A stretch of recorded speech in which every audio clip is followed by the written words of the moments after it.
¿Qué tal, Domingo? ¿Qué tal, Richard? Pues muy bien, estoy a punto de creer en el cambio climático, ¿Así por qué? porque tengo un calor. Porque hace bueno en octubre, eso es buena noticia.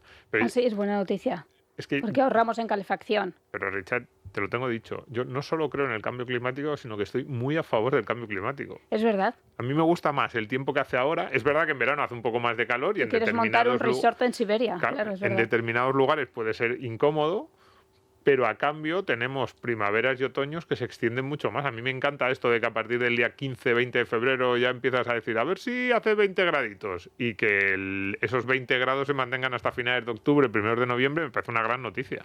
Es que me gusta más lo radical, lo templado, puf. Ya, pues a mí no, a mí me Yo gusta. no soy de centro. A mí este mes de octubre me parece fantástico que haga este tiempo.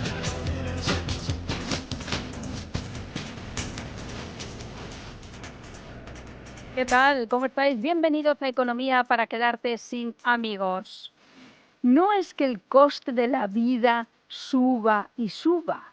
No es que cada vez sea más cara la cesta de la compra. No, es que cada vez somos más pobres porque cada día tu dinero vale menos. Tienes menor poder adquisitivo. Porque el dinero público no es de nadie o porque en general somos yonkis de la máquina de imprimir dinero y esas cosas. Hoy vamos con algo que a los economistas como que no, que a Milei como que tampoco, pero que a Trump como que sí. No sé si leíste este titular de hace unos meses. El Congreso de Estados Unidos aprueba una histórica ley de criptomonedas, mientras Trump busca convertir al país en la capital cripto del mundo. Leía yo en X, la ley Genius es el principio del fin de la capacidad de los bancos para estafar a sus depositantes minoristas con intereses mínimos. Lo escribió el cofundador y socio director de Multicoin Capital. Hay una cosa clara: cuanto más avanza el euro digital, es decir, el control de tu vida por la descontrolada política, más avanza el Bitcoin, que ha llegado a su récord, los $125.000. Quizá es que ya canta demasiado la solidez fiscal de los gobiernos, que su gasto multimillonario no cabe en el relato. Hoy vamos con el criptomundo que te está esperando, que ya no puede esperar más. ¿Qué tal? ¿Cómo estáis? Bienvenidos a Economía para quedarte sin amigos. ¿Qué tal, Domingo? ¿Qué tal, Richard? LCD Sound System. Sí, lo he visto. Un grupazo. Yo pensaba que era un modelo de televisión o algo así. Puede ser. Porque es LCD Sound System y me dices, no son el grupo. Digo, bueno, pues vale. No, y además es un grupo de música electrónica que no hay que perderse en directo, que eso es raro, que no llevan ahí las cosas grabadas. Ah, o sea, tocan, ¿no? Tocan. No le dan ahí al botoncito y claro, sale y contratan a músicos colaboradores para verlos en directo. Y vale. Su primera canción la lanzaron hace 20 años, en 2005. En su día estuvieron nominados a 2 Grammys y son un referente, por supuesto, de la música electrónica. Sí, o sea, referente, esa es la palabra que yo hubiera utilizado. Apunta porque hacen residencias. ¿Sabes lo que es eso? No. Bueno, pues lo que hacen es tocar en una sala en Nueva York muchos días. Salas más o menos pequeñas, 3.000 personas. Ya. Y entonces hacen residencias, para ellos es más cómodo porque es una banda de Nueva York y hay mucha gente que puede ir a verlos con un sonido impecable. Ahora en noviembre y en diciembre. ¿Tienes previsto viajar a Nueva York? ¿Cuánto tiempo dura la residencia? 2 meses. Pues sí, lo que ellos quieran, claro. O sea, Creo que ahora tienen como 5 o 6 fechas. Como una obra de teatro, que ellos están ahí. 6 fechas tienen. Ah, bueno, pues tampoco es mucho, la residencia. Yo me lo habías vendido como si estuvieran ahí 60 días seguidos tocando, Bueno, llevan de residencia varios años. Ajá, vale. Y supongo que durante el año hacen varias fechas seguidas, continuadas. O sea que si quiero verles, no puedo esperar a que vengan a Madrid, sino que tengo que ir yo a Nueva York. Fíjate que los podías haber visto porque estuvieron en el Festival Primavera Sound verano. Otra vez me lo perdí. Yo los vi hace años en el Festival de Benicàssim. Ya, no sé cómo me pasan estas cosas. A un grupo que le contrataron ya antes de sacar su primer disco. Ah, fantástico. Es que el líder es un crack. Muy bien. Bien, pues hoy vamos a hablar también de algo muy electrónico. Sí, hoy vamos muy eléctrico. Que necesita energía. Sí, necesita mucha energía. Claro. De hecho, es una de las cosas que genera polémica sobre el asunto que vamos a tratar hoy, que es polémico en casi todos los ámbitos, porque parece ¿Poco sostenible? No, y además es polémicamente transversal, porque Sí. digamos que en la política parece que hay muchos aspectos que tienen que ser de izquierdas, de derechas, conservador, progresista, y sin embargo, con el asunto de hoy, que es el Bitcoin, no está del todo claro. También entre los liberales, las derechas, hay quienes lo ve más claro, no lo ve tan claro, piensa que esto va a funcionar, otros que piensan que se va a estrellar. Puedo decir que antes de abrir los micrófonos ha habido aquí una frase con nuestro invitado, el que ahora presentarás, Sí. en el que tú has dicho que los economistas son los que menos entienden los Bitcoin.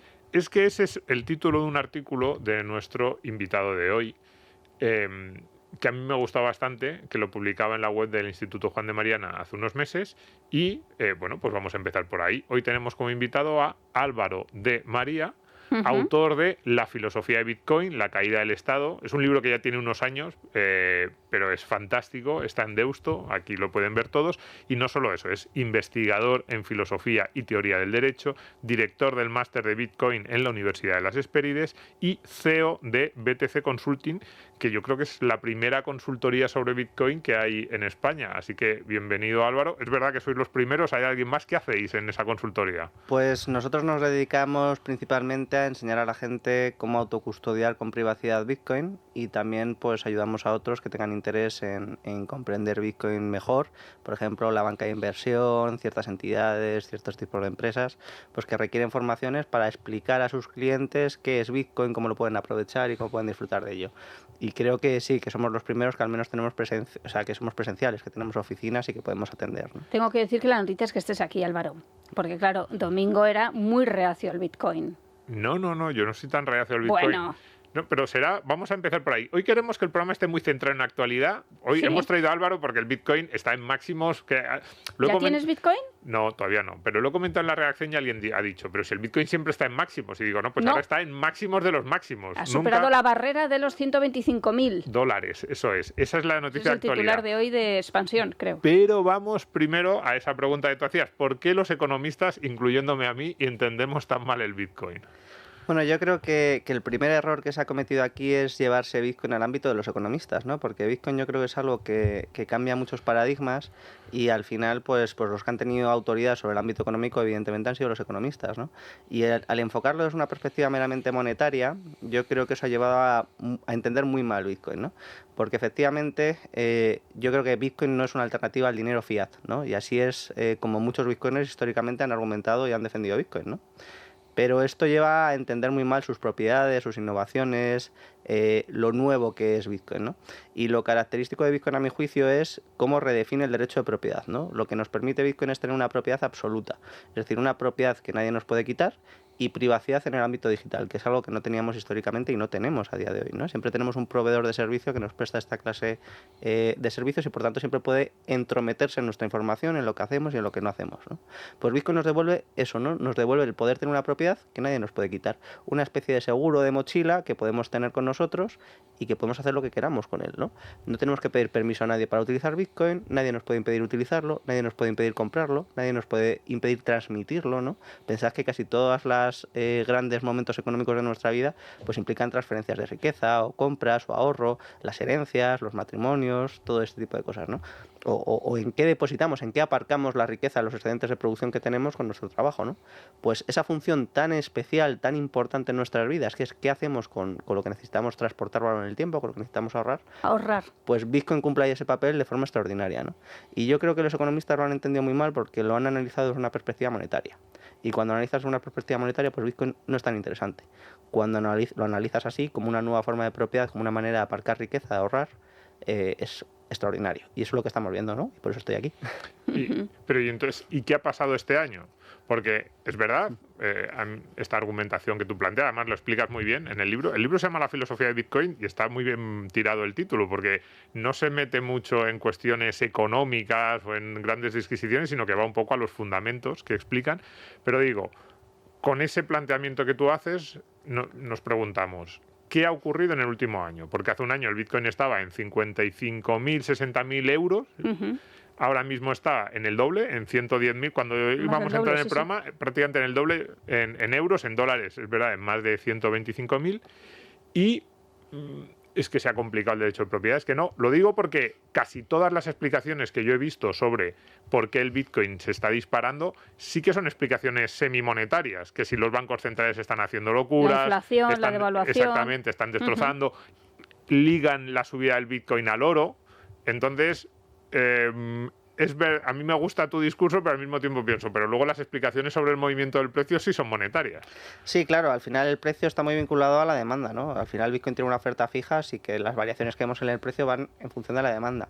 ¿Qué incertidumbre nos reduce Bitcoin? Pues al final esa oferta fija, esa oferta determinística, nos da una certidumbre de, oye, esto acaba con el riesgo de dilución si lo que nos encontramos es precisamente que todos los activos están en máximos, porque no solo es el oro, no solo es la vivienda, no solo son las acciones, es todo está en máximos. ¿Qué nos refleja eso? Pues que estamos teniendo una pérdida de valor de la moneda gigantesca, ¿no?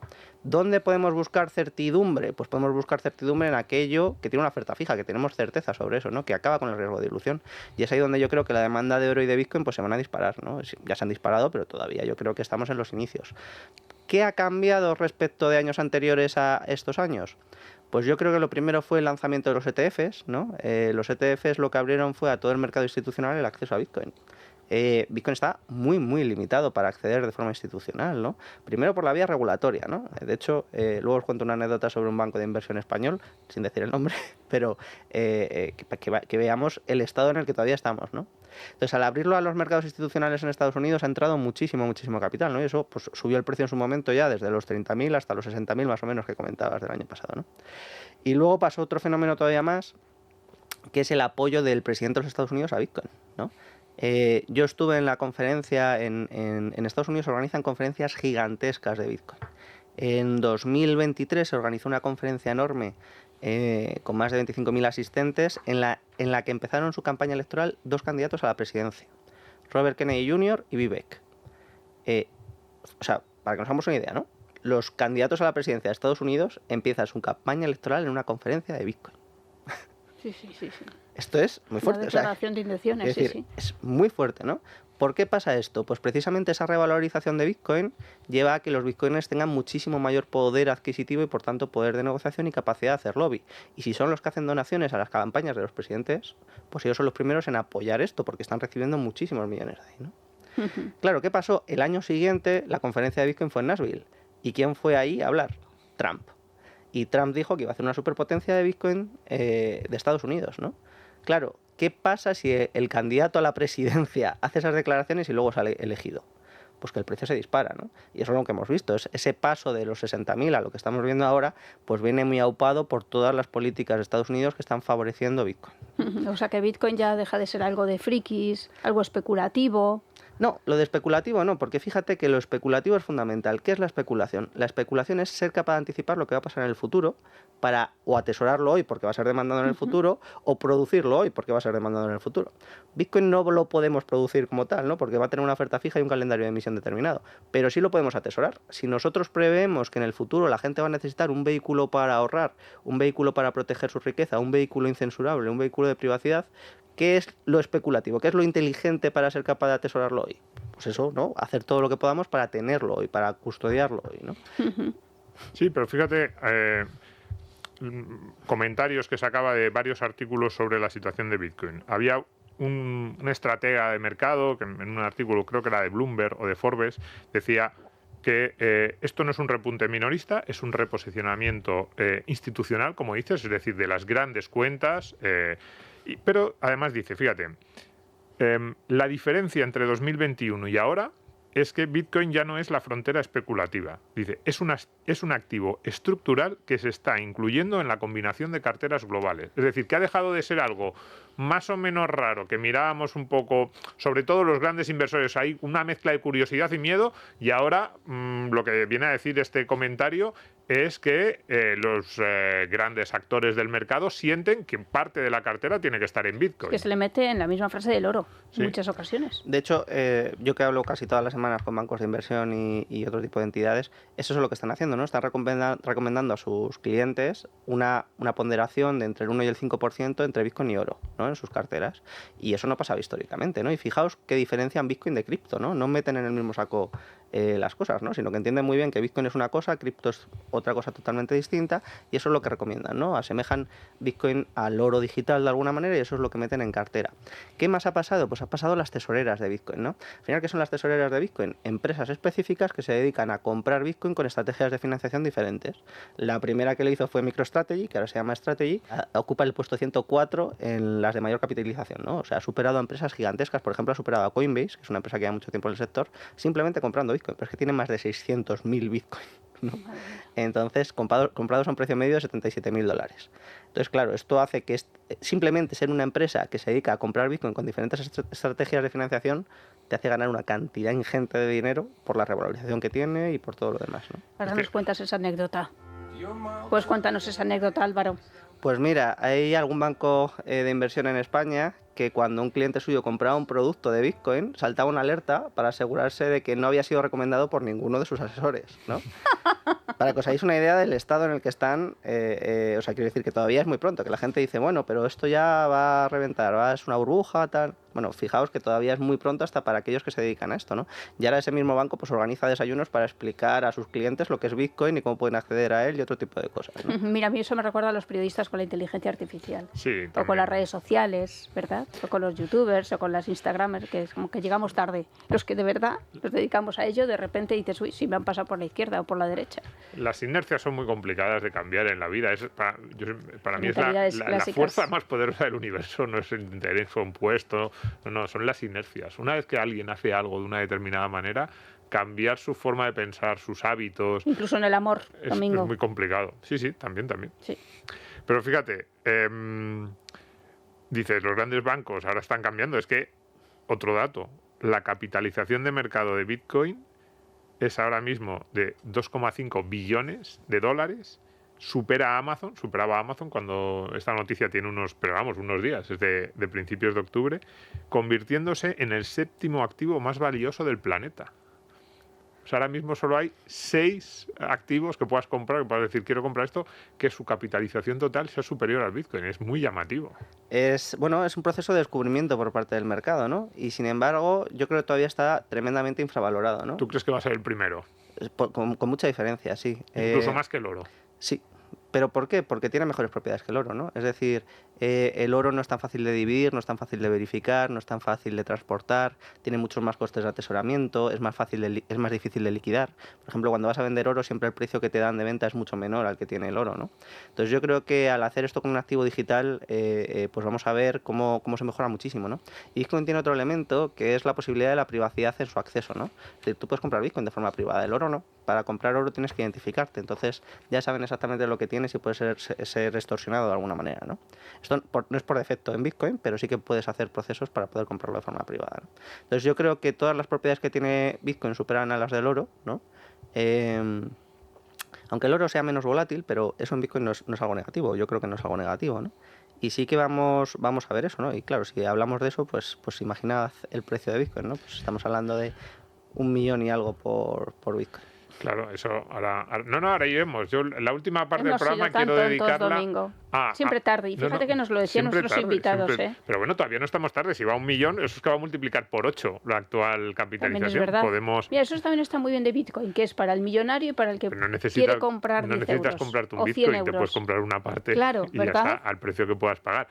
Pero al final del programa yo quiero hacer apuestas de hasta dónde va a llegar y también explicarle al señor Paco, que está oyendo esto, a la señora María, que está oyendo esto, cómo pueden ellos también acceder y comprar Bitcoin. Pero antes, para convencerles de si tienen o no tienen que comprar, los determinantes de esta subida, de la actualidad. ¿Qué está pasando? Porque antes has hablado, aumento de la inversión institucional.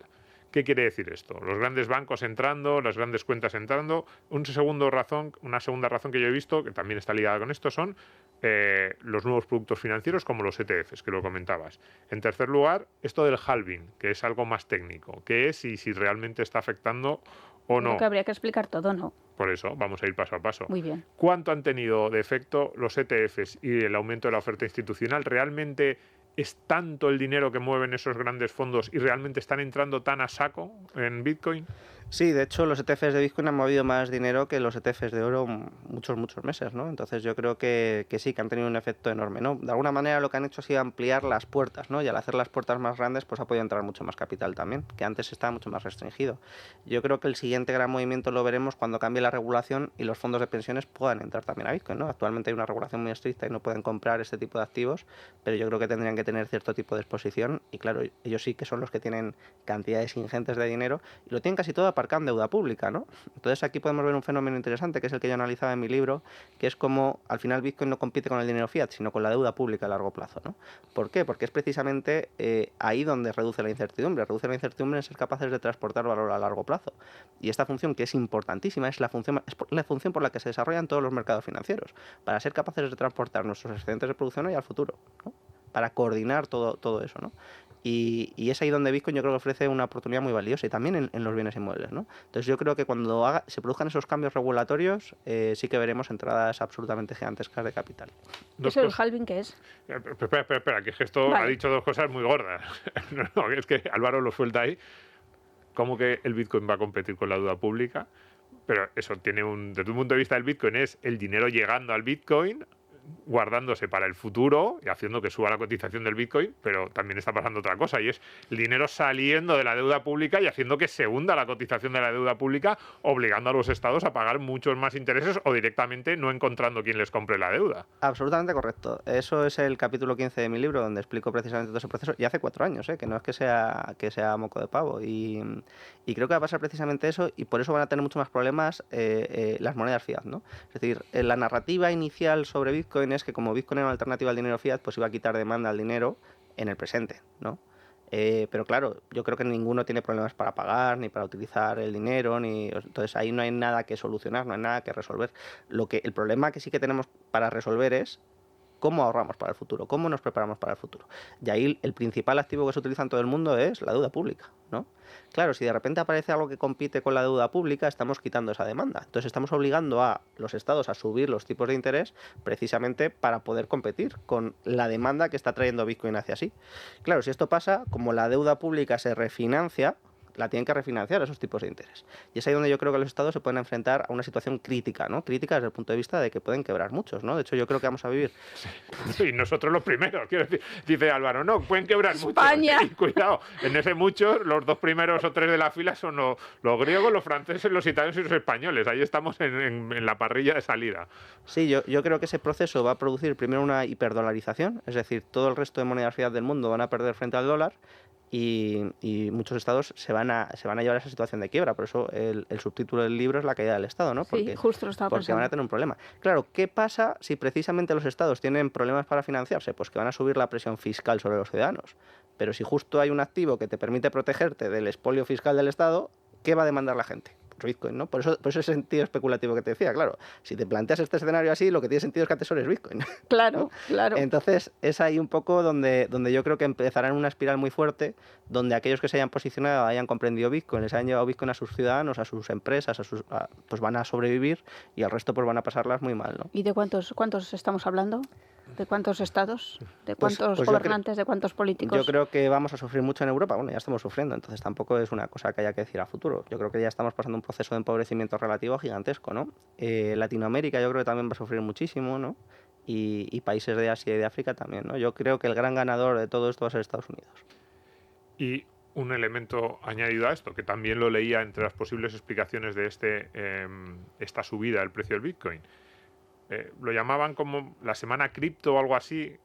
Quiero decir, que parece ser que ahora mismo se está discutiendo o va a entrar en estas semanas, en estos meses, en el Congreso norteamericano varias legislaciones favorables a las criptomonedas, a Bitcoin. Hablaban de 3 proyectos de ley relacionados con las criptomonedas: la ley Clarity, la ley anti-CBDC y la ley Genius.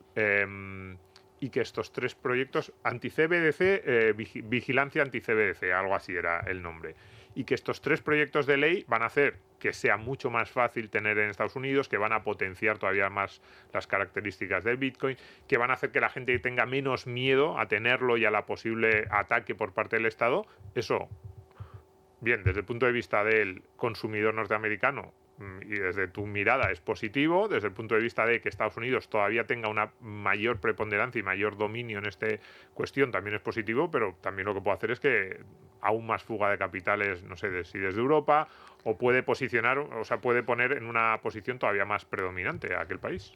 Totalmente, de hecho es mi tesis, ¿no? Yo creo que Estados Unidos va a arrasar, y el empobrecimiento relativo que vamos a sufrir y que estamos sufriendo en Europa, pues tiene mucho que ver por el no haber comprendido cómo está evolucionando la tecnología, la economía y el cambio de la que estamos viviendo, ¿no? Y yo creo que eso además predispone a los estadounidenses a comprender mejor todos estos cambios que estamos viviendo, ¿no? Y a adaptarse Y mejor a a no ellos. tener miedo, claro. Y estas leyes son tan buenas como yo he leído, sobre todo ¿Y en qué línea van, además? entre los pro-bitcoiners, había comentarios, he visto comentarios muy favorables, muy entusiastas. Sí, bueno, al final Bitcoin, como está al margen de los estados como tal, pues las regulaciones pueden afectar a todo lo que sea regulado, ¿no? Es decir, a todo lo que sea la parte legal, ¿no? Y en ese sentido pues es muy favorable, evidentemente, que puedan los bancos custodiar Bitcoin, que puedan ofrecer este tipo de servicios, pues eso amplía la superficie de oferta de productos y demás, así que yo creo que en ese sentido es muy positivo. La Genius va orientada sobre todo a las stablecoins, ¿no? Al final las stablecoins no tienen nada que ver con Bitcoin, es simplemente una nueva forma de ampliar la oferta monetaria, pero por emisores privados, ¿no? Es decir, un stablecoin al final no es más que el pasivo de una empresa que tiene deuda pública en el activo y con eso mantiene como un dólar sintético, pero que se puede utilizar por los carriles no bancarios, ¿no? Claro, ¿esto qué ha hecho? Ha ampliado de forma gigantesca la demanda de dólares en todo el mundo. Porque para tener dólares antes tienes que tener una cuenta bancaria, y una cuenta bancaria que te permitiese tener dólares. Gracias a las stablecoins puedes tener dólares con un móvil, ¿no? Entonces toda la gente desbancarizada de Asia, de Latinoamérica y de África se ha pasado automáticamente a las stablecoins, ¿no? Y eso ha provocado una demanda gigantesca, para que nos hagamos una idea, que no estamos hablando de poco dinero, ¿no? Estamos hablando de que Tether, por ejemplo, que es la empresa que emite USDT, que es la principal stablecoin del mundo, pues estamos hablando de unos 180.000 millones de dólares, y es de los primeros tenedores de deuda pública de Estados Unidos del mundo, con unos 140.000 millones de euros de deuda pública de Estados Unidos, ¿no? Para que nos hagamos una idea y lo pongamos en perspectiva. Tiene más deuda pública esta compañía que Alemania. ¿Vale? Es decir, de hecho es la empresa privada más grande del mundo, más valiosa, ¿no? Superando a pena incluso en valoración. En esas leyes está contemplado que se pueda pagar en Bitcoin. No tanto la parte de pagar, pero sí las propinas. Las propinas van a estar exentas y las donaciones exentas de tributación. Entonces esto es interesantísimo porque, por ejemplo, vuelvo a cómo cambia todo esto, ¿no? Imaginemos para las campañas electorales, pues todas las donaciones en Bitcoin van exentas de impuestos. Pensemos, por ejemplo, en Estados Unidos hay un competidor también, bueno, está también en España, lo que pasa es que tiene muy poca presencia, que es Rumble, un competidor de YouTube, que permite hacer donaciones a los creadores de contenido en stablecoins y en Bitcoin. Pues todo eso exento de tributación. Claro, nos estamos encontrando cómo se van cambiando los incentivos para que toda esta economía crezca a lo bestia. Lo que pasa es que solo está pasando en Estados Unidos, ¿no? Y aquí nos estamos quedando muy, muy, muy, muy atrás. Y el halving, que le preocupaba mucho a Alexa, Claro. que ya lo oye y dice, ¿esto qué Que es? yo lo puedo usar. ¿Qué tal? Yo aquí con el halving, pero a ver, Pues no tengo ni idea. Que nos explique, Álvaro, por qué es y por qué está generando, o porque algunos dicen que es una de las causas de la subida de precio de Bitcoin. Sí, yo no creo que sea una de las causas, pero bueno, vamos a comentarlo. El calendario de emisión de Bitcoin es determinístico, ¿no? Vamos a ir al oro para que nos lo entendamos mejor. Imaginemos que el calendario de extracción de lingotes de oro fuese fijo, ¿no? Pues cada 10 minutos se extraen 50 lingotes de oro en el mundo. Y eso no puede cambiar, ¿no? Pasados 4 años van a pasar a reducirse a la mitad. Es decir, cada 10 minutos, en vez de extraerse 50 lingotes, van a pasar a extraerse 25. A los 4 años, en vez de extraerse 25, 12,5. A los 4 años, en vez de extraerse 12,5, 6,25. Al siguiente, 3,125, ¿no? Ahora mismo estamos en ese momento respecto de Bitcoin, porque Bitcoin se produce así. Cada página del registro en el que se inscriben las transacciones tiene de recompensa los Bitcoin de nueva creación. Así es como se producen, ¿no? Pero la recompensa se va reduciendo a la mitad. Eso es lo que se conoce como halving. ¿Cada cuánto tiempo? Cada 4 años, cada ese periodo, ¿no? Entonces, eso es un poco lo que reduce el incremento de la oferta, ¿no? Es decir, mientras que al principio del todo se creaban muchos Bitcoin al día, ahora se están produciendo muy poquitos, ¿no? Y dentro de unos años se producirán menos. Entonces, claro, sí que produce cierto shock, pero como lo conocemos todos de antemano, pues está descontado de alguna manera en el precio. Entonces yo por eso digo que no creo que tenga un impacto muy significativo en el precio. Pero sí que es verdad que la oferta no va fluyendo tanta nueva oferta al día. Entonces eso produce unos shocks de oferta que yo creo que sí que podemos verlos relativamente pronto. Para que os hagáis una idea, se van a producir 21 millones de Bitcoin en total hasta el año 2140, o sea que queda mucho, pero ya se han emitido casi todos, se han emitido 20 millones ya prácticamente. Madre mía, Garzón con su máquina. Así que Aquí. ya llegas tarde. Ya los 20 primeros millones te los has perdido, Richard. Pues seguimos con el Bitcoin, estamos encantados. Yo no sé Sí. por qué no hemos traído antes a Álvaro. Nos Sí. habría convencido mucho antes. Sí, bueno, a mí es que ha habido tanta gente que me ha tratado de convencer y yo además les creo y luego no compro. Yo soy el más memo de todos porque Es verdad. Si yo hubiese comprado Bitcoin la primera vez que me hablaron de Bitcoin, Claro. yo lo he dicho varias veces, en una conferencia en el Juan de Mariana, pero hace 12 o 13 años, Tienes sería que ser más millonario ahora. excéntrico, porque Sí, eso explica excentricidad que ¿qué te hubiera costado? sí, Nada. nada. Es verdad. Eso fue Félix Moreno de la Cova en el Sí, Juan de sí, sí. Mariana. Sí, sí. Sí, hace muchos años. Pero bueno, dejémoslo ahí, porque además ya sabes que esto lo escucha mi mujer y entonces me va a decir, pero tú eres tonto. El día que te sorprende y diga, ya compré yo, Ya compré, sí. Domingo, te voy a dar una alegría, ya tengo yo. Pero sobre esta evolución, fíjate, otra frase de otro artículo de comentarios de esta semana, sobre todo en prensa anglosajona. Es verdad lo que dice Álvaro, que al final estamos perdiendo el tren, entre otras cosas, porque aquí en España esto se comenta, ¿no? Están 120.000, pero quien está analizándolo no estamos aquí. Son prensa británica, prensa americana. Pues Pero no sé si estoy yo equivocada, pero en Gran Bretaña tampoco lo tiene muy claro esto del Bitcoin, ¿no? Pues no hay mucha adopción precisamente. De hecho, fijaos que es de los lugares en los que menos conferencias de Bitcoin hay. Hay conferencias de Bitcoin por todo el mundo, en Estados Unidos son las más grandes, en Argentina también son muy grandes, en España hemos tenido este fin de semana Watch Out Bitcoin, pues las hay por todos lados. Pero justo en Reino Unido prácticamente no hay. Sí, Pues sí, fíjate, ahí- en un artículo de prensa decían esto. Pues no hay, pues mira, hay alguien que está tratando de convencerles a los ingleses. Pues fíjate, dice, algunos inversores ven Bitcoin como una reserva de valor o como un activo refugio frente a la inflación y a la inestabilidad económica global, especialmente en momentos de políticas monetarias expansivas o incertidumbre geopolítica. ¿Y por qué me ha gustado esto de los inversores que ven Bitcoin como un refugio en momentos de inestabilidad? Porque esto es lo contrario del Bitcoin de cómo se vendía hace 10 o 12 años. Hace 10 o 12 años se vendía como el activo ultra especulativo, el que compra Bitcoin, el que se la quiere jugar, el que quiere algo muy novedoso, y de repente ahora la narrativa es precisamente para protegerse frente a la incertidumbre, los miedos o el no saber qué van a hacer los gobiernos y los bancos centrales a futuro, compra Bitcoin. Ha pasado a ser el activo del señor Paco, del ultraconservador, que lo que quiere es algo que no le genere mucho miedo. ¿Cómo es este proceso? Pues mira, yo creo que el proceso se inició vinculando Bitcoin a cripto, ¿no? Bitcoin como si fuese una criptomoneda más, ¿no? Porque lo que era revolucionario no era Bitcoin, sino la tecnología que estaba detrás, ¿no? Entonces nos hartamos de escuchar blockchain por todos lados, ¿no? Nos salía blockchain por las orejas. Y al final eso no tiene tanto que ver como por cómo está organizado Bitcoin, qué problemas resuelve, la escala que ha alcanzado y demás, ¿no? Entonces de aquí se produce un fenómeno que es la separación, ¿no? Entre Bitcoin y cripto completamente. ¿Por qué? Porque Bitcoin se asemeja mucho al oro, ¿no? Es un activo real digital, ¿no? No está emitido por nadie, no depende de una empresa, no depende de una fundación, no depende de nadie. Eso es lo novedoso que introduce Bitcoin, ¿no? Mientras que cripto, aunque parece que tiene la misma tecnología, no tiene nada que ver, porque depende de las empresas, de las fundaciones, de las personas que lo controlan y que lo emiten, ¿no?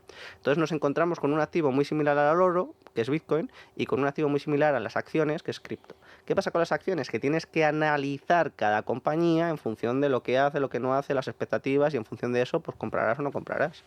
El oro no, el oro tú lo demandas cuando prevés que va a haber escenarios de incertidumbre, porque es un activo real, es algo que tú tienes, lo demandas por las propiedades que tiene, porque no se puede generar de forma sencilla, porque es costoso de crear, porque es fácil de verificar, puedes atesorar mucha riqueza en muy poquito, ¿no? Pensemos que una onza de oro, que aunque pesa, es muy pequeño, pero vale $4.000, ¿no? No sé si habéis visto alguna, imagino que sí que habéis visto muchas. Atesorar mucho valor en muy poquito, ¿no? ¿Qué pasa con Bitcoin? Pues lo mismo, ¿no? Tiene ciertas propiedades. Es una propiedad absoluta que no depende de terceros, que no se puede diluir, que no se puede crear más. En cripto sí, tú puedes hacer todo tipo de manipulaciones. Entonces tienes que ver qué te ofrecen esas empresas, si eso tiene sentido o no, y en función de eso lo atesorarás, ¿no? Pero Bitcoin no. Bitcoin va por otro lado completamente distinto, ¿no? El que esta información haya llegado precisamente a los mercados financieros es lo que yo creo que ha hecho la separación, ¿no? El decir, vale, pues si esto es como el oro, pues vamos a tener un porcentaje de nuestras carteras en oro y en Bitcoin, ¿no? Y yo creo que ese es el acompañamiento que se viene produciendo, habiéndolo separado de todo lo demás, ¿no? Y este proceso de descubrimiento ha llevado tiempo, y yo lo he visto precisamente por esa narrativa inicial errónea de que esto era una alternativa al dinero. En el momento en el que se entiende que no, que es otra cosa, que se asemeja mucho más al oro, nadie paga con oro, ¿no? Nadie dice, no, pero es que el oro no, porque no puedo pagar en una tienda con oro. Ya, pero es que no demandas oro para pagar, ¿no? Demandas oro para atesorar riqueza, para transportar valor en el tiempo, para reducir el riesgo de incertidumbre del sistema financiero, del sistema económico, del sistema monetario, pero para tener tu riqueza contigo, protegida, ¿no? Pues yo creo que lo mismo pasa con Bitcoin. Pero en tu respuesta también está el que a mí me parece que puede ser el gran peligro para el Bitcoin. Yo te lo planteo así, si es que lo compartes o no. Porque dices, para protegerse frente a la incertidumbre, a políticas monetarias expansivas, a lo que puedan hacer los gobiernos o los bancos centrales. podrían hacer otra cosa los gobiernos y los bancos centrales, y es comportarse de manera correcta, no engañar a sus ciudadanos, cuidar su moneda. Yo alguna vez he dicho que si todos los gobiernos, sobre todo los de las grandes potencias económicas, ¿no?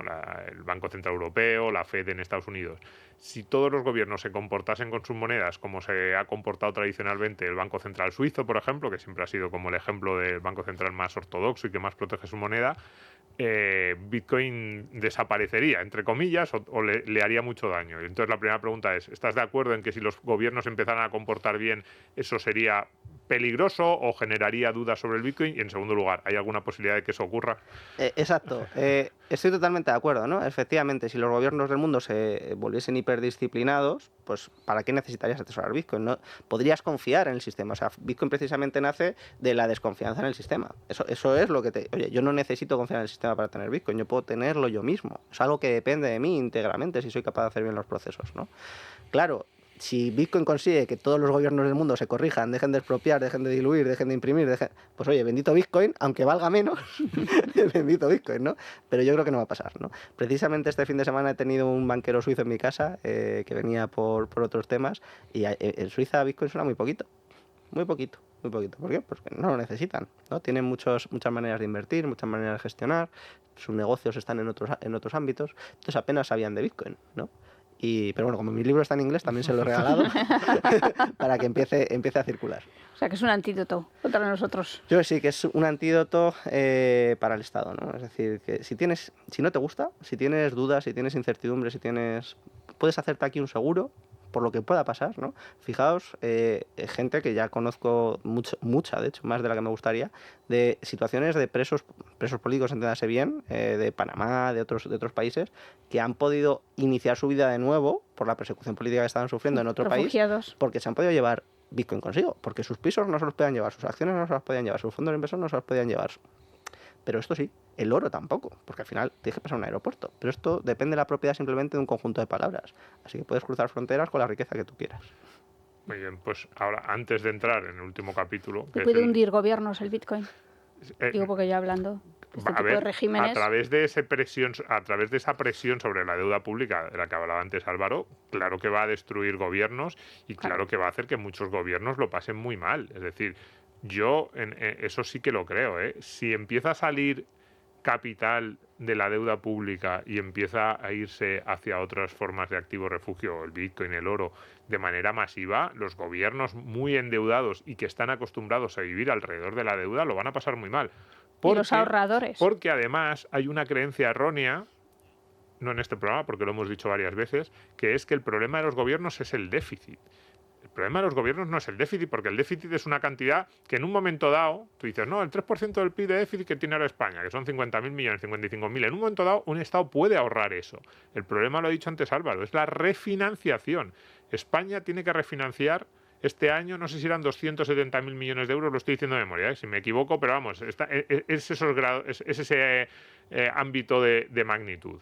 Entonces, si tú un día tienes dudas en el mercado sobre tu capacidad de pago a futuro, el problema no va a venir porque te digan no te financio los 2 o 3 puntos de PIB de déficit. El problema va a venir porque te dicen no, lo que te vence este año, que no cuenta, que cuando hablan los políticos parece que eso está dado, que te lo van a refinanciar seguro, te van a decir esos 250, 300 o 350.000 millones, a ver a qué precio te lo refinancio. Y ahí es donde van a quebrar muchos estados o lo van a pasar muy mal. Entonces, claro que el Bitcoin va a disciplinar gobiernos. Lo que pasa es que el problema es que desde un punto de vista así de filosofía liberal dices, muy bien, pues que los disciplinen, que aprendan. Desde un punto de vista del ciudadano español dice, ves Grecia en 2010 y dices, claro, es que la disciplina me la como yo de un palo en la espalda. ¿Y los pensionistas alemanes? Hombre, por eso tenían deuda española? Es que cuando pensemos en lo que pasó en Grecia entre 2010 y 2015, claro que disciplinó a los gobiernos griegos en la crisis de deuda, claro que les disciplinó, pero quien lo sufrió fue su ciudadano, claro. Así es.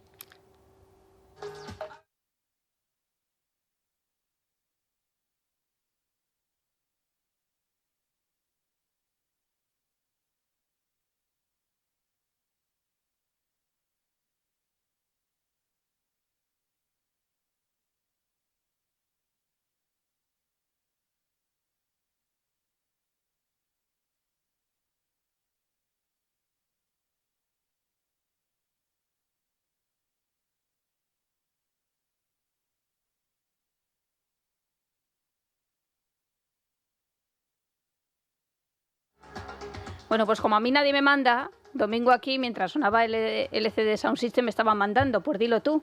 Sí. Me dice, di ahora que se apuntan a nuestro podcast, Sí, porque que no siempre me se mandes. nos olvida. Hay que apuntarse al podcast, hacerse suscriptor, darle al like, hacer comentarios. Por favor. Por favor. Claro Si no, que no hay sí, que hacerlo. que- Esto ni por favor ni nada. Esto es obligatorio para ¿Ves? todo el A que ti nos también esté te manda, escuchando. Claro que Domingo. sí. No, hombre, porque parece ser que esto también nosotros vivimos en un entorno digital y parece ser que en este entorno digital el boca a boca, que en este caso es boca a comentario, like, suscripción, es muy importante. Así que lo Claro. hagan. Y cuando subimos a las plataformas el sábado el programa Eso y nos es. ponen algún comentario, por ejemplo, en Twitter, pues es que se agradece tanto el amor, Muchísimo. ¿verdad? El amor no pasa de moda. No. Sí. Bien.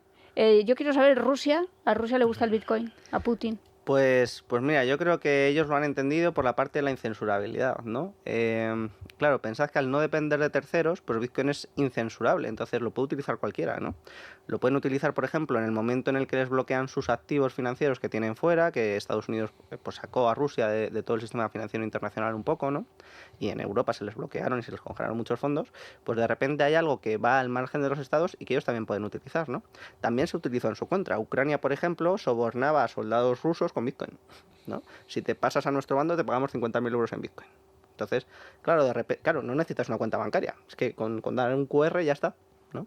Entonces yo creo que esto se dan cuenta de que, claro, si esto es incensurable, pues yo lo puedo aprovechar, ¿no? Para ciertos tipos de transacciones, para mis servicios, para otro tipo de cosas, ¿no? Muchos lo utilizarán probablemente también para disfrutar de sus vacaciones en otros sitios, ¿no? Pues sacar algo de riqueza, cambiarla y, oye, no tengo problemas con mi banco, ¿no? Ujú. ¿Y a Milei por qué no le gusta el Bitcoin? Pues yo creo que Milei, precisamente porque es economista, ¿no? Ay, volvemos al ay, inicio, qué sí. cruz tenemos. Pues le ha costado mucho desde el principio entender Bitcoin, ¿no? Y no ha entendido la separación de Bitcoin de cripto, por eso cayó en estafas como lo de Libra. Y mira que ha tenido motivos más que de sobra para entenderlo, porque precisamente en el Partido Libertario en el que está Milei es donde se adoptó inicialmente en Argentina Bitcoin, además de una forma muy, muy significativa por muchos de sus miembros, ¿no? Justo en la conferencia de Bitcoin que hemos tenido este fin de semana en Madrid, pues me traje a un buen amigo argentino que estaba en ese Partido Libertario, que tenía ahí las conversaciones con Milei en 2011, 2012, 2013, 2014, hablándole de Bitcoin, y siempre ponía así los dedos y decía, sí, a mí me parece muy bien la libertad. Para la foto. Pero nunca le llegó a gustar, ni le llegó a entusiasmar, ni llegó a ver el alcance y el potencial tan grande que tiene de transformación Bitcoin. ¿Cuál es el Qué potencial raro, ¿eh? real? Ahora que Álvaro se moje, porque hasta ahora estamos en la filosofía. No. Vamos a pasar a la realidad. ¿Cuál crees tú que es el alcance real? Ahora, de esos $125.000, ¿tú crees que va a llegar a ese millón del que ya se está hablando? Pues ¿Crees mira. que no? Más allá de la cifra que, digamos, sería poco riguroso ahora decir en cuánto va a estar el Bitcoin dentro de un año, 2, 3 o 5, ¿tú crees que tiene potencial para seguir creciendo con la fuerza con la que está creciendo? Te voy a responder de varias maneras. La primera es que yo soy muy crítico con aquellas personas que dicen un precio exacto en una fecha. ¿Por qué? Porque nadie lo sabe, ¿no? Por ejemplo, Katie Wood o Michael Saylor pues siempre se han dicho, pues en 2027 Bitcoin va a valer 1.300.000 euros. No lo sabes. Es que a lo mejor vale la mitad, ¿no? Es que no, o la mitad de lo que vale hoy. Es que nadie sabe el valor que va a tener, el precio que va a tener una fecha determinada, ¿no? ¿Por qué estoy tan en contra de ese tipo de declaraciones? Porque la gente que confía en ellos se endeuda, compra Bitcoin y luego cuando Bitcoin tiene una corrección muy fuerte sufren, ¿no? Porque se ven obligados a liquidar el activo para pagar su préstamo, pero no son capaces, no han sido capaces de atesorarlo y luego las revalorizaciones las pierden, ¿no? Sin embargo, si me preguntas, ¿crees que Bitcoin va a superar el millón? Sí, sin ninguna duda. ¿Cuándo? No lo sé. No tengo ninguna certidumbre sobre eso, ¿no? Pero veamos lo siguiente, ¿no? Bitcoin ha pasado de 0 a $125.000 en 16 años. El nivel de capitalización que tiene Bitcoin hoy, al oro le ha costado 5.000 años conseguirlo. A Bitcoin 16, ¿no? Entonces en algún momento yo creo que lo va a superar. Y eso pues salen precios realmente altos, ¿no? Claro, ¿qué poder adquisitivo tendrá ese precio realmente alto? Pues no lo sé, ¿no? Pero bueno, si lo vemos históricamente, pues la revalorización de Bitcoin es impresionante, ¿no? De hecho es el activo que más ha revalorizado de la historia. Y ahora la pregunta que están muchos de nuestros oyentes, yo he dicho antes, pues cada vez es un activo más refugio, más para inversores conservadores, más para los que quieren evitarse sorpresas. Así es como lo estás vendiendo tú, como lo vendes en el libro. Ese inversor conservador, ese señor Paco, señora María, que dice, no, hasta hace unos meses decía esto no es para mí y ahora empieza a mirarlo con otros ojos. Cuidado también con el porcentaje de la cartera, ¿eh? Esto también hay que decirlo. yo incluso los que sois muy seguidores del Bitcoin normalmente no Siempre lo hemos recomendáis dicho. tener el 100% de la cartera en Bitcoin, ni mucho menos, pero has dicho antes que los grandes bancos de inversión pueden estar recomendando entre el 1 y el 5% de la cartera. A mí me parece una recomendación muy razonable para un pequeño inversor. Pues ese pequeño inversor que no tiene ni idea, ¿cómo le animarías tú a empezar a construir esa cartera? Y antes de que respondas, ¿por qué hago esta pregunta? Porque parece que la forma más sencilla es a través de estos intermediarios de Bitcoin, pero esos intermediarios te quitan en parte lo mejor que tú has dicho de Bitcoin, que sea inconfiscable, que sea anónimo, ese tipo de cosas. Entonces, ¿hay una manera sencilla de comprar Bitcoin siendo con las mejores características de Bitcoin? Sí, aquí yo me dedico a eso todos los días. Entonces, lo primero es saber para qué quieres Bitcoin, porque en función de eso es como tienes que empezar, ¿no? Es decir, es importantísimo el cómo se empieza porque eso va a determinar las características que tiene el Bitcoin que tengas, ¿no? Entonces, si simplemente quieres tener exposición al precio, es decir, te dan igual las propiedades de Bitcoin, te da igual que sea inconfiscable, te da igual que sea incensurable, te da igual que sea privado, simplemente crees que esto va a subir y quieres tener exposición al precio, pues lo mejor es comprar ciertos tipos de vehículo, ¿no? Pues los ETF son muy buenos. Ahora, ¿esos tienen las propiedades que yo he hablado de Bitcoin? No. Tienen la revalorización del precio y ya está, ¿no? Yo iría mucho de los exchanges. Los exchanges en general tienen todos los riesgos, ¿no? No tienen ninguna ventaja y tienen todos los riesgos. Parecen lo más fácil y lo más cómodo, pero son los que más quebraderos de cabeza y más problemas dan. Los exchanges son las páginas web que venden Bitcoin. Sí. El 99% de lo que conoce nuestra audiencia probablemente sean esos que tú dices que tienen todas las desventajas y ninguna de las Hay ventajas. tiendas en Madrid también de eso, ¿no? Sí, que también tienen ese tipo de problemas, ¿no? Porque al final te lo venden todo con datos, tienen ciertos tipos de problemas, ¿no? Entonces yo es lo que trataría de huir y me iría, o bien, si quiero tener las propiedades de Bitcoin, a la autocustodia con privacidad, ¿no? Esto, insisto, se asemeja muchísimo más de lo que nos imaginamos al oro. Entonces, con el oro, ¿qué tienes que hacer si quieres comprarlo físicamente? Pues hacerte una caja fuerte en casa, ¿no? ¿Qué tienes que hacer con Bitcoin? Tienes que hacer una caja fuerte digital, ¿no? Y tienes que hacer todos esos procesos de forma adecuada. Y eso es lo que yo me dedico a enseñar en BTC Consulting, ¿no? Cómo se hace todo el proceso de autocustodia con privacidad. Si quieres buscar un vehículo, pues ahí tienes que valorar los riesgos de custodia, las cosas y demás. Pero bueno, los ETFs en general grandes, pues tienen eso bastante bien solucionado y si no, pues la entidad detrás que va a responder, ¿no? Entonces, es muy importante saber para qué quieres Bitcoin. ¿Quieres Bitcoin para tener un seguro frente al sistema? Pues entonces el ETF tampoco te vale. Porque si realmente entramos en un sistema conflictivo, confiscatorio, etc., el ETF tampoco te va a servir. Ahora, si esto lo tienes en una mochilita aparte, nadie sabe que lo tienes, has hecho bien todos los procesos, pues vas a tener un seguro que te va a permitir con tu familia empezar en otro sitio desde cero sin ningún tipo de problema. Está muy bien. ¿Y China?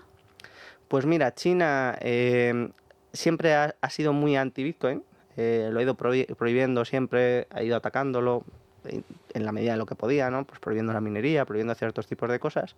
Y ahora se está empezando a abrir un poco, ¿no? De hecho, están interesados en publicar mi libro en chino. Me han contactado aquí.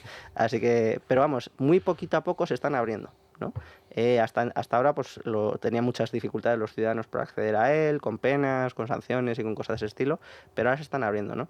Y yo creo que la mayor parte del mundo pues ni siquiera ha empezado, ¿no? Ni siquiera ha empezado a entenderlo, ni a adoptarlo, ni a nada. Ni India, ni China. Pensemos que la comunidad de Bitcoin de India son 20.000 personas. En India. En India. Madre mía. Sí, ahí hay margen, sí. Iba a decir que si el libro te lo traducen al chino, con que lo compren unos poquitos, o sea, el mismo porcentaje de españoles que han comprado el libro te lo compran en China y te haces millonario ya solo con el libro. En fin, pues nada, yo siempre, ya lo dije yo creo en algún otro programa, digo, si la gente no entiende cómo funciona el dinero, porque antes decían, el Bitcoin, es que no lo entiendo, no sé lo que es, pero tú entiendes lo que es el dinero. Pues tampoco. Eso es muy importante. A ver, yo Pues oye. en las clases que doy, yo doy las clases, la parte más práctica de una asignatura que es de teoría monetaria. Y yo la primera clase siempre les pregunto a los alumnos por qué aceptan dinero y por qué sueltan dinero. Y no son capaces de darme una respuesta convincente. Y digo, hombre, es lo más valioso que hay en sus vidas. Ustedes están dispuestos a trabajar muchas horas, a entregar su tiempo, su esfuerzo, sus conocimientos a cambio de unos papeles de colores. ¿Por qué a cambio de esos papeles de colores y no a cambio de otra cosa? Y al final la única respuesta que te acaban dando es, bueno, porque esos papeles los van a coger luego en la tienda y me van a dar. Pero es un argumento circular. Es como yo los cojo porque sé que otros los van a coger y esos otros los cogen porque saben que yo los voy a coger. Pero a la mayoría de la gente no lo acaba de comprender. Yo espero que esa es la primera clase. Espero que cuando acaban con la asignatura, tanto mi parte como la parte teórica que la da Rayo y eso, pues ya sí que sepan por qué cogen los papelitos de colores. Pero es verdad que al principio no saben explicártelo más allá de como todo el mundo lo hace, yo lo hago. ¿Puedo poner una mina en mi casa? Bueno, minar Bitcoin ahora mismo es una industria muy competitiva de empresas cotizadas en Estados Unidos y demás, así que bueno, por poder podrías hacerlo, lo que pasa que rentable económicamente no sería. No es, porque son unas maquinitas, ¿no?, que puedes poner en tu casa. Sí, ¿Y lo eso que... te cuesta más la energía que lo que vas a sacar en Bitcoin? Sí, correcto. Actualmente se mina principalmente empresas gigantescas. Precisamente comentábamos fuera de micrófono un poco pues la conferencia que había habido en Paraguay. Pues es que en Sí. Paraguay una gigapresa enorme, pues ahí es donde se ponen estos equipos, porque ahí es el precio más barato de la energía que hay, ¿no? Los equipos sí que son caros, están en torno a los 10.000, 15.000 dólares. Entonces tienes que ponerlos ahí donde la electricidad sea constante y muy, muy, muy barata, incluso gratis, es decir, porque sea desperdiciada. Por ejemplo, en el caso de Paraguay, pues eso, presas hidroeléctricas, pues a lo mejor están vertiendo permanentemente energía, pero no se está consumiendo toda. Pues ahí es donde tiene sentido poner este tipo de equipos. Pero ya estamos hablando de granjas de minería de cientos de millones de euros, de empresas cotizadas y enormes, ¿no? Es decir, para el pequeño usuario puede ser más una cosa, pues oye, quiero poner aquí mi granito de arena y demás, pero no te va a salir rentable económicamente. Fíjate, el Ábalos de 2140 en vez de chistorras tendrá Bitcoin. Sí, lo que pasa es que para pagar a Jessica con Bitcoin... Con un QR. Bueno, sí, con un QR, sí, Claro. habrá otras formas alternativas. Bien, pues también se lo podemos decir. A lo mejor está él ahora mismo diciendo, si en vez de soltar billetes hubiese soltado Bitcoin, no estaba en los problemas que tengo ahora. José Luis, como tienes tiempo libre ahora, escúchate nuestro programa. Sí. Llama a Álvaro. Claro, que contrate No, a no sé si te atenderé. que contrate a BTC Consulting. Cambiaron la voz, que porque es llama Coldo en su nombre. la primera consultoría que hay en España sobre estos temas, que lo que ayuda es a la gente a comprender Bitcoin y sobre todo esta segunda parte que hablábamos ahora, ¿no? A cómo entrar en Bitcoin, cómo comprar, cómo hacerse con Bitcoin, no solo a personas, creo que he visto en la web que también empresas. Sí, a todo tipo de entidades, ¿no? Pues si alguien quiere acceder a Bitcoin también a partir desde una empresa o quiere saber cómo puede servirle esto para ofrecérselo a sus clientes, pues también les ayudamos ahí, ¿no? Pero no hacemos asesoramiento financiero. ¿Vais a los coles? Estamos yendo a las universidades. Son Hay las que ir primeras bajando. cuando nos inviten. De momento nos han Estaría invitado. fenomenal una clase en Sí, los colegios, ¿eh? Sí, sí. La Complutense nos ha invitado, la Europea nos ha invitado, la Rey Juan Carlos nos ha invitado, pero a donde vayamos, pues nosotros encantados. Claro, para decirle a la gente, mira, no es que cueste cada vez más tu casa o cueste cada vez más el pollo o el kiwi, no, es que tu dinero vale menos. En cambio, con Bitcoin no. En Cierto. fin, pues la filosofía del Bitcoin, Álvaro de María, ahora me firmas el libro porque como te vas a hacer mega famoso.